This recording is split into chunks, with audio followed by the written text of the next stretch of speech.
আগামী রবিবার মার্গশীর্ষ পূর্ণিমার দিন অর্থাৎ বছরের সর্বশেষ পূর্ণিমার দিন আপনার সিঁদুরের পাত্রে গোপনে মিশিয়ে দিন এই জিনিসটি। মা লক্ষ্মী ও ভগবান নারায়ণের আশীর্বাদে আপনার জীবনের সমস্ত বাধা বিপত্তি ও গৃহের বাস্তু দোষ খুব সহজেই দূর হবে এবং আপনার সংসার ভরে উঠবে সুখ শান্তি সমৃদ্ধিতে। রাধে রাধে বন্ধুরা, আপনাদের সকলকে নতুন আর একটি ভিডিওতে আরও একবার অনেক স্বাগত। আশা করি ঈশ্বরের কৃপায় আপনারা খুব ভালো আছেন এবং সুস্থ আছেন। চলছে অগ্রহায়ণ মাস, সামনে আসতে চলেছে অগ্রহায়ণ মাসের পূর্ণিমা তিথি। অগ্রহায়ণ মাস মা লক্ষ্মীর অত্যন্ত প্রিয়, তাই অগ্রহায়ণ মাসকে লক্ষ্মী মাসও বলা হয়। আবার অগ্রহায়ণ মাস ভগবান শ্রীকৃষ্ণেরও অত্যন্ত প্রিয়। ভগবান শ্রীকৃষ্ণ স্বয়ং নিজেই বলেছেন, মাসের মধ্যে আমি মার্গশীর্ষ। তাই তো অগ্রহায়ণ মাসের এই পূর্ণিমা তিথিকে মার্গশীর্ষ পূর্ণিমা তিথিও বলা হয়। তাই তো অগ্রহায়ণ মাসের প্রতিটি দিনই ভগবান নারায়ণ ও মা লক্ষ্মীর পূজা আরাধনার জন্য অত্যন্ত শুভ এবং ফলপ্রদায়ী। অগ্রহায়ণ মাসের পূর্ণিমা তিথি এবছরের অর্থাৎ 2024 সালের সর্বশেষ পূর্ণিমা তিথি। এই পবিত্রতম দিনে ভগবান নারায়ণ ও মা লক্ষ্মীর পুজো আরাধনার পাশাপাশি যদি আপনারা আপনাদের সিঁদুরের পাত্রে গোপনে মনের বিশ্বাস নিয়ে এই জিনিসটি মিশিয়ে দেন, তাহলে দেখবেন মা লক্ষ্মী ও ভগবান নারায়ণের আশীর্বাদে আপনার জীবন থেকে সমস্ত বাধা বিপত্তি, অর্থ কষ্ট, বাড়ির বাস্তু দোষ খুব সহজেই দূর হয়ে যাবে এবং আপনার পরিবার ভরে উঠবে সুখ শান্তি এবং অর্থ সৌভাগ্যে। কিভাবে আপনারা এই উপায়টি করবেন এবং এই উপায় বিধিটি অবলম্বন করতে কি কি সতর্কতা অবলম্বন করবেন, সমস্ত কিছুই আজকের ভিডিওটিতে আমি বিস্তারিত আপনাদের সাথে আলোচনা করব। তাই বন্ধুরা, আপনাদের সকলকে অনুরোধ করছি ভিডিওটা সম্পূর্ণ দেখবেন এবং সম্পূর্ণ ভিডিওটি দেখার পর কেমন লাগলো অবশ্যই কমেন্ট করে জানাবেন এবং কমেন্টে জয় মা লক্ষ্মীর জয় বা রাধে রাধে লিখতে একদম ভুলবেন না।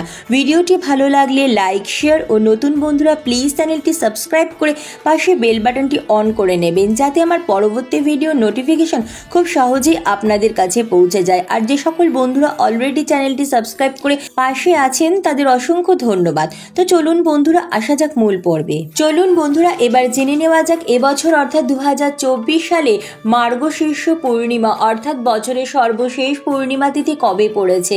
বাংলার 29শে অগ্রহায়ণ 1431, ইংরাজি 15 ডিসেম্বর 2024 রবিবার দিন অগ্রহায়ণ মাসের পূর্ণিমা তিথি। পূর্ণিমা তিথি লাগছে ঠিক তার আগের দিন অর্থাৎ শনিবার 14 ডিসেম্বর বিকেল 4:15 থেকে এবং পূর্ণিমা তিথি থাকবে রবিবার অর্থাৎ 15 ডিসেম্বর দুপুর 2:36 পর্যন্ত। বন্ধুরা, আপনারা এই উপায়টি শনিবার বা রবিবার যে কোনো একদিন পূর্ণিমা তিথি থাকাকালীন সময়ের মধ্যে করতে পারেন। সিঁদুর আমাদের বিবাহিত মহিলাদের প্রতীক, যা আমরা আমাদের স্বামীর মঙ্গল কামনার জন্য পরে থাকি। শাস্ত্র মতে স্ত্রীর সিঁদুরের শক্তি দিয়েই স্বামীকে যে কোনো বিপদ থেকে খুব সহজেই রক্ষা করতে পারে।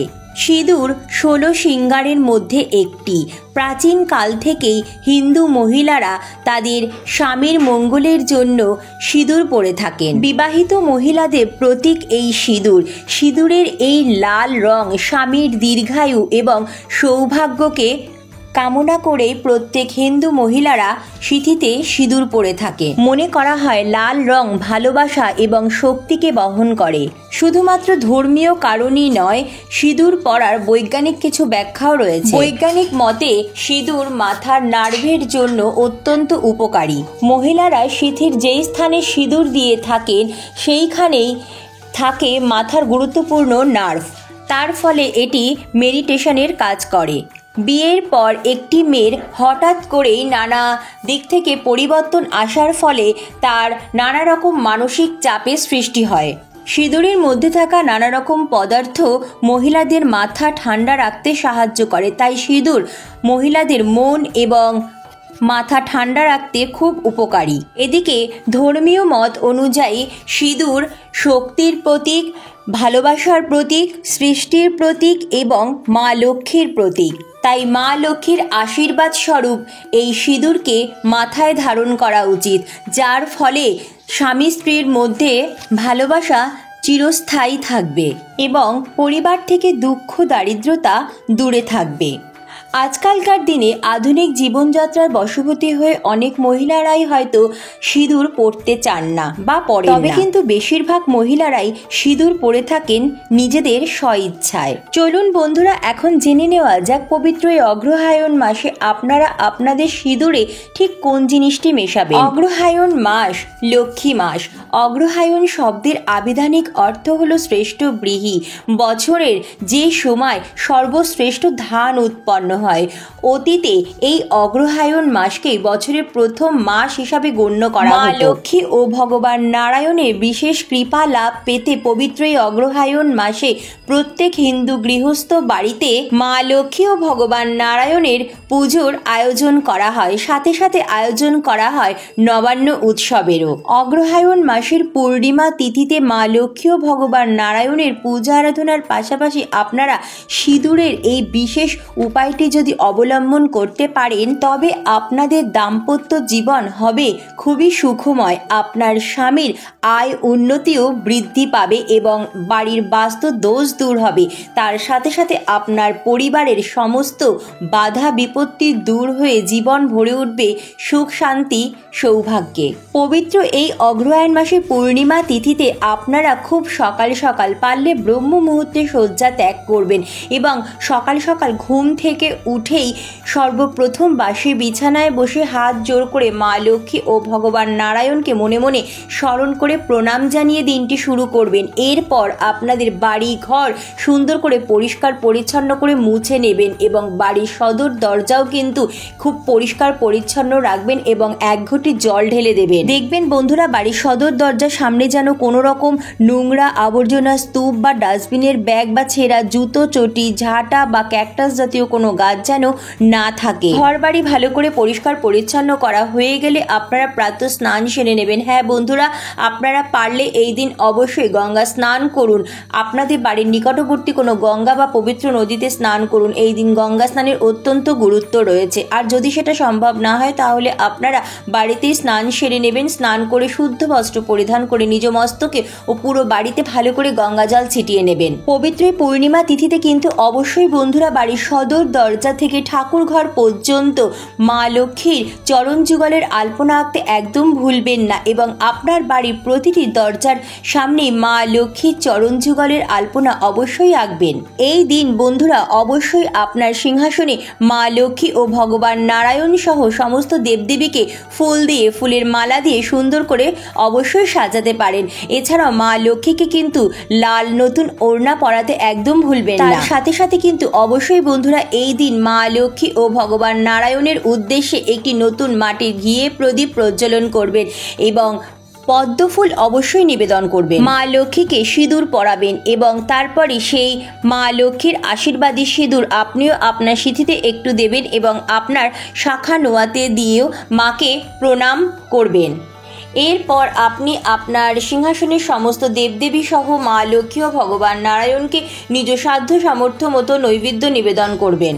এরপর ঠাকুরের একটি পাত্রে আপনারা নিয়ে নেবেন 1 টাকার কয়েন। কিন্তু বন্ধুরা মনে রাখবেন সর্বপ্রথম এই 1 টাকার কয়েনটিকে পরিষ্কার জল দিয়ে ভালো করে ধুয়ে গঙ্গা জল দিয়ে শুদ্ধ করে তারপরে কিন্তু ঠাকুরের পাত্রে রাখবেন। এরপর মা লক্ষ্মীর সিঁদুরের কৌটো অর্থাৎ আপনার ঠাকুর ঘরে যে গোলা সিঁদুর রয়েছে যেখান থেকে আপনি মা লক্ষ্মীকে সিঁদুর পরান এবং যেই সিঁদুর কৌটো থেকে আপনি ঘর স্থাপনের জন্য সিঁদুর ব্যবহার করেন সেই সিঁদুর কৌটো থেকেই একটি সিঁদুরের ফোঁটা সেই 1 টাকার কয়েনের উপরে দিয়ে দেবেন।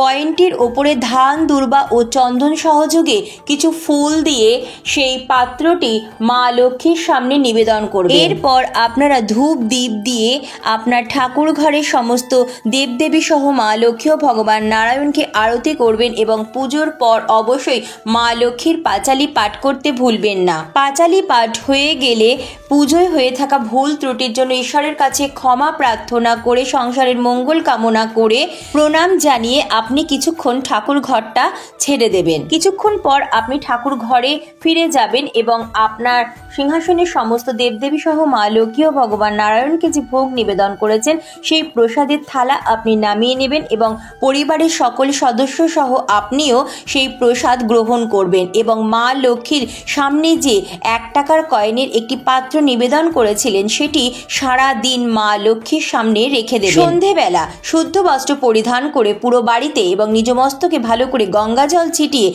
চলে আসবেন আপনি আপনার ঠাকুর ঘরে।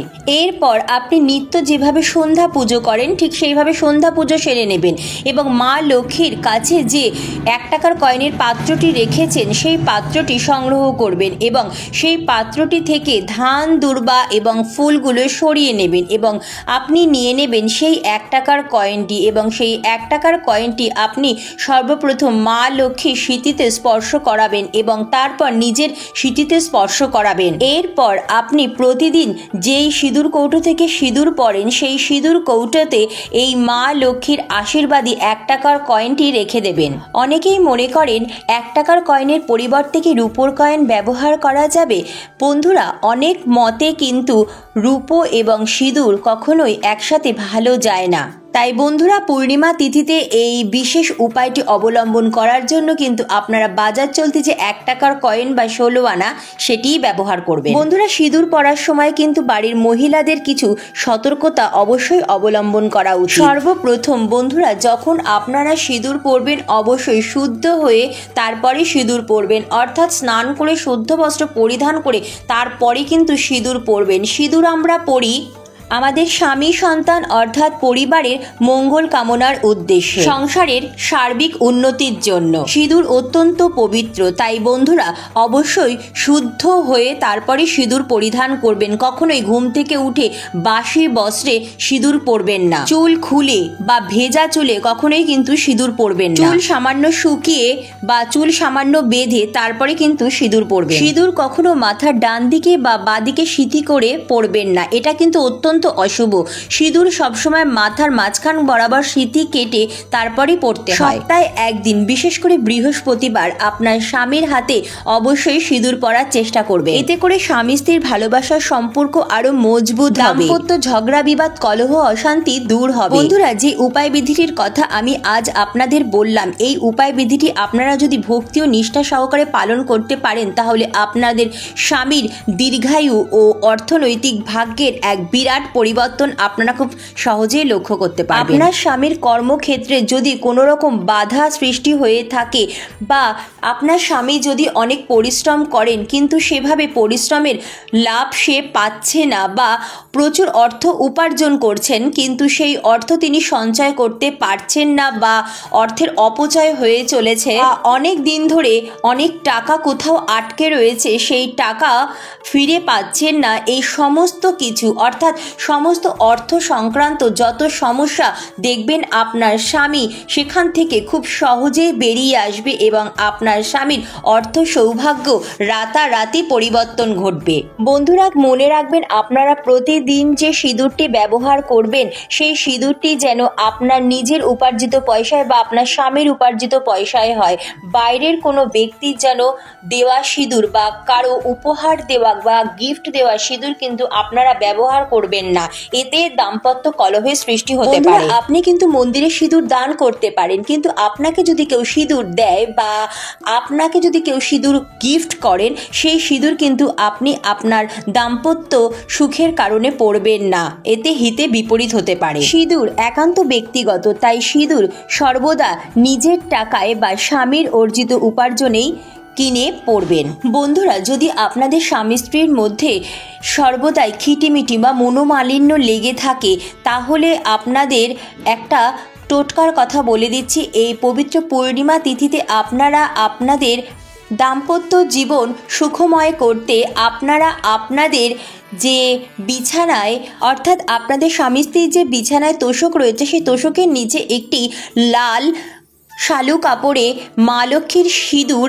একটি পুটুলি বেঁধে রাখতে পারে। এতে করে খুব শীঘ্রই আপনাদের দাম্পত্য জীবন সুখময় এবং মধুময় ভালোবাসাপূর্ণ হবে। বন্ধুরা, সিঁদুর কিন্তু কখনোই ওষুধ গায়ে পড়বেন না। অনেক সময় কিন্তু বাড়িতে শুভ ওষুধ বা কেউ মারা গেলে কাল ওষুধ পড়ে, এই ওষুধ চলাকালীন কিন্তু সিঁদুর পড়তে নেই। আপনি সম্পূর্ণ ওষুধ কাটিয়ে গায়ে গঙ্গাজল ছিটিয়ে শুদ্ধ হয়ে তারপরে মা লক্ষ্মীর আশীর্বাদী 1 টাকার কয়েন মিশ্রিত সিঁদুর ধারণ করবেন। বন্ধুরা, মা লক্ষ্মীর আশীর্বাদে 1 টাকা কয়েন মিশ্রিত সিঁদুর আপনারা যতদিন ব্যবহার করার তো করবেন, তারপর আপনারা যখন আবার নতুন সিঁদুর ব্যবহার করবেন তখন সেই নতুন সিঁদুরেও কিন্তু মা লক্ষ্মীর আশীর্বাদী 1 টাকার কয়েন যে কোনো পূর্ণিমা তিথিতে এইভাবে মা লক্ষ্মীর আশীর্বাদ নিয়ে মা লক্ষ্মীর আশীর্বাদী 1 টাকার কয়েন সেই সিঁদুরের কৌটোতে রেখে সিঁদুর পুনরায় ব্যবহার করবেন। বন্ধুরা, পবিত্র এই অগ্রহায়ণ মাসের পূর্ণিমা তিথিতে বাড়িতে আসা অসহায়, গরিব, দুঃখী, দরিদ্র, অসুস্থ, বৃদ্ধ কোনো ব্যক্তি আসলে একদম তাদের খালি হাতে ফেরাবেন না। নিজ সাধ্য সামর্থ্য মতো তাদের কিছু দান করবেন, কিছু খাওয়াবেন। এছাড়াও বাড়িতে এই দিন অবলা কোনো জীবজন্তু আসলেও তাদেরও কিন্তু কিছু অবশ্যই খাওয়াবেন। এবং অবশ্যই পবিত্র পূর্ণিমা তিথিতে তুলসী মাতার সেবা করবেন, অর্থাৎ সকালবেলা স্নান করে শুদ্ধ বস্ত্র পরিধান করে তুলসী মাতাকে জল ফুল নিবেদন করবেন এবং সন্ধেবেলা ঘিয়ে প্রদীপ নিবেদন করার চেষ্টা করবেন এবং সন্ধ্যা আরতি করবেন। তো বন্ধুরা, আজকের মতো এইটুকুই। অনেক অনেক ধন্যবাদ ভিডিওটি দেখার জন্য। রাধে রাধে।